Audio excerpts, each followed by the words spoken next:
apprehensive about doing a video on anchors and anchoring because there are so darn many opinions out there, but what the heck, let's wade into this. Aboard Starwhite, we carry an all-chain rode of 165 feet of 5/16 G4 chain. The books all suggest 7-to-1 scope is great if there's room in an anchorage, but most of the time we found that's just not an option. Usually we compromise with around 4-to-1 all-chain rode. Your type of anchor rode will often dictate how much scope you can ride on securely. In anchorages with little swing room, chain is your best option. Scope and the amount of anchor chain that you have in that scope is really the key to keeping the anchor on the bottom. The whole purpose of the chain is to change the up-down motion of your boat into a fore and aft pulling motion on the anchor that is set down below on the bottom. If you have too little chain, you're going to be pulling the anchor up and out of the bottom. If you've got too little scope, you're going to be pulling the anchor up and out of the bottom. If you have sufficient scope and you don't have any chain, you may be all right if it's a long enough scope to transfer the motion of the boat up and down into a horizontal pulling action on the anchor. But chain is really the key to getting that transition done. Marine chain is commonly available in 3 different types in your local marine store. The first one is G4, the second one is triple B, and the third one is something called proof coil. The difference between these 3 is that G4 has a safe working load of 3,900 pounds. Triple B and proof coil both have safe working loads of 1,950 pounds. So typically when you're buying new chain, most people elect to go with G4. However, if you have an anchor windlass on your boat and the gypsy on your anchor windlass is designed for triple B chain, you do need to stick with triple B chain. The reason for that has to do with the way the chain is made. Chain has what's called a pitch dimension, which is the length of the inside of the link of chain.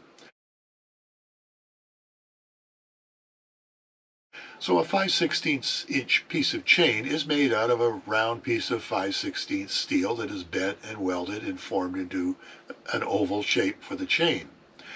However, there is a standard for that internal length of chain.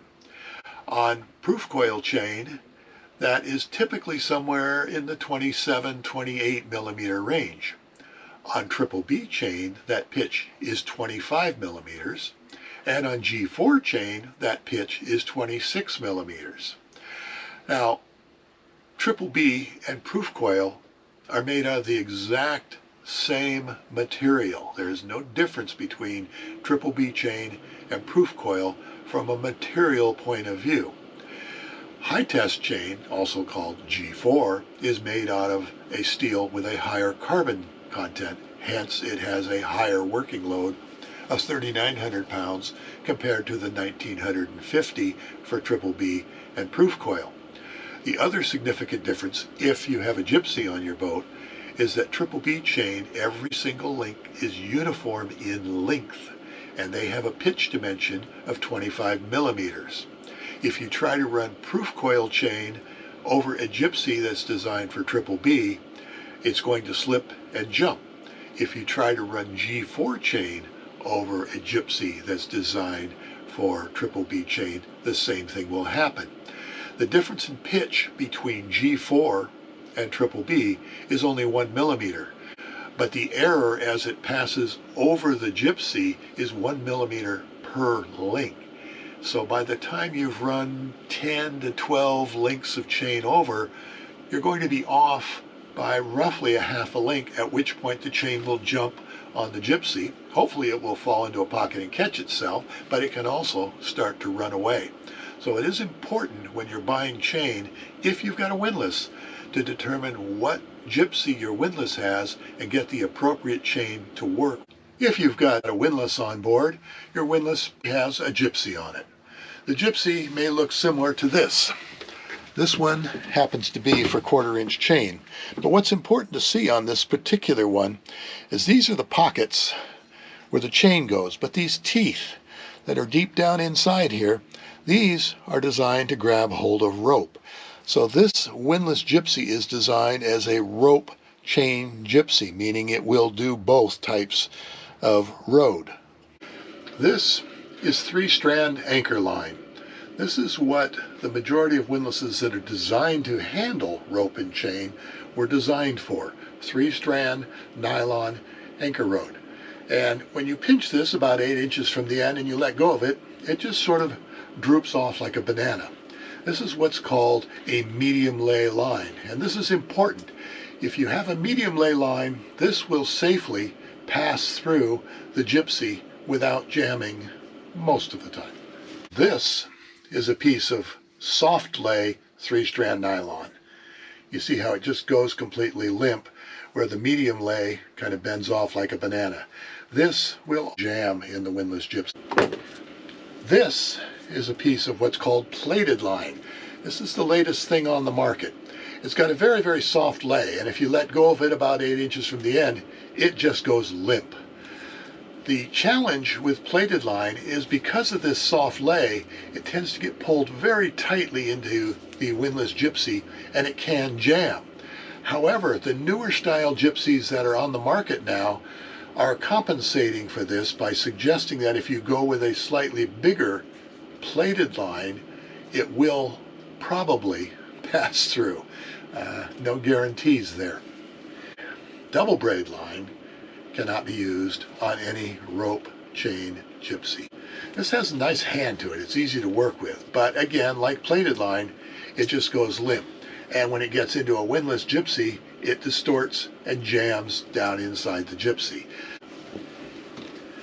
Plated line might work if you go up a size, and 3-strand is what the windlass gypsy was designed to work with. Actually, the gypsy was designed to work with chain, but this is a viable option for windlasses that have rope chain gypsies. If you're going to do a combination rope chain road, it's necessary to do a tapered splice between the rope and the chain to allow the splice to pass smoothly through the windlass gypsy. You can't get away with a thimble and a shackle. With regard to chain sizes, as I said, we use 5/16 G4 on board Starwhite here, and it weighs 1.1 pound per foot. And as I said earlier, the general recommendation is that you should have at least 30 feet of chain on a boat, if not more. Some people have asked, well, what about if I went with bigger chain? What if I went with 3/8? There's no reason not to go with 3/8 if it will fit the gypsy on your windlass. If you're hauling it in by hand, it won't make any difference at all. And 3/8 chain is heavier because it's made out of 3/8 diameter steel rather than 5/16. 3/8 G4 chain weighs 1.5 pounds per foot. So it's almost, not quite a half again difference. And it has a safe working load of 5,400 pounds. So it's something to consider, especially if you're going to go with a combination road of rope and chain. Having heavier chain is always an advantage. Over time, I've observed that the majority of boaters either swear by their anchor or they swear about it.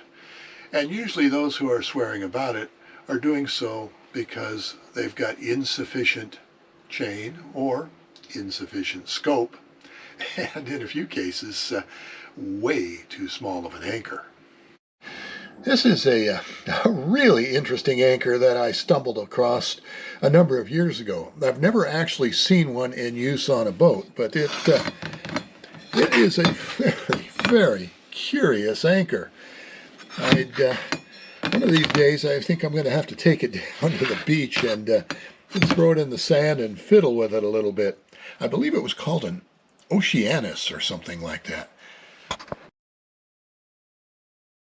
The Bruce anchor's claim to fame is that they were used to anchor North Sea oil rigs, certainly in much larger sizes than what we use on our boats. This is a genuine CQR.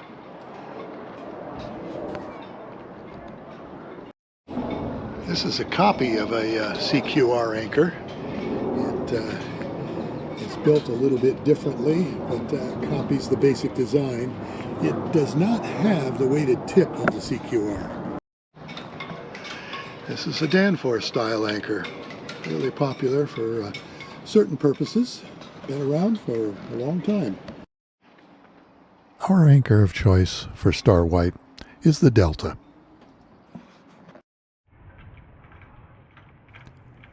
This XL anchor is an interesting clone of the patented Delta design. Scoop-style anchors seem to be the latest anchoring fad.